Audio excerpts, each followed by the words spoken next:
कहानी का नाम है एक ही छत के नीचे ऐसा क्यों होता है।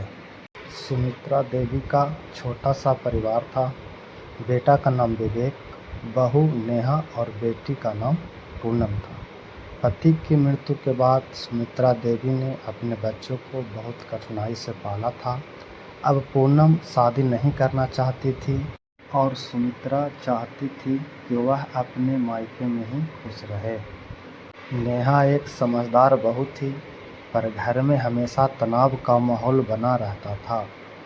पूनम को लगता था कि नेहा उसे पसंद नहीं करती और नेहा को लगता कि पूनम हर बात में टांग अड़ाती है। विवेक दोनों के बीच फंस जाता और चुपचाप सब सहता। एक दिन नेहा चुपचाप रसोई में रो रही थी। सुमित्रा देवी ने देखा और पूछा, क्या हुआ बहू?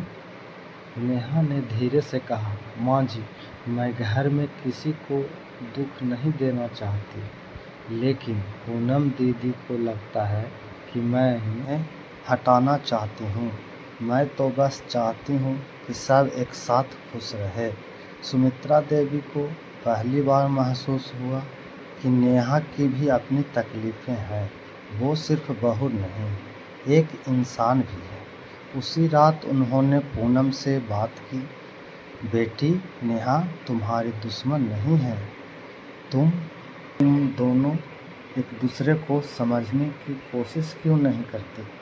पूनम की आंखें भर आई, बोली, माँ, मुझे लगता था नेहा तुम्हारे और भैया से दूरी करना चाहती है। अगले दिन नेहा जब पूजा कर रही थी तो पूनम उसके पास आई और बोली, नेहा भाभी, चलो आज मिलकर खाना बनाते हैं। आप आलू के पराठे बनाओ और मैं रायता बना देती हूँ। नेहा मुस्कुराती है और बोलती है, पराठे बनाते हुए कोई लड़ाई नहीं करनी पड़ेगी ना। दोनों हंस पड़े। सुमित्रा देवी ने दूर से ये देखा और उसकी आंखों में आंसू आ गए राहत के। कुछ दिन बाद विवेक घर देर से आया, थका हुआ था, लेकिन घर में पहली बार शांति महसूस हुई। बहन, पत्नी और माँ तीनों ने मिलकर उसका पसंदीदा खाना बनाया था।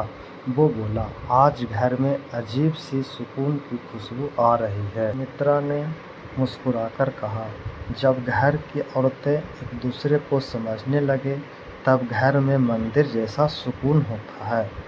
अंत में सास, बहू, ननद तीनों ने सीखा कि रिश्ता सिर्फ खून की नहीं, समझदारी और दिल से भी जुड़ा है।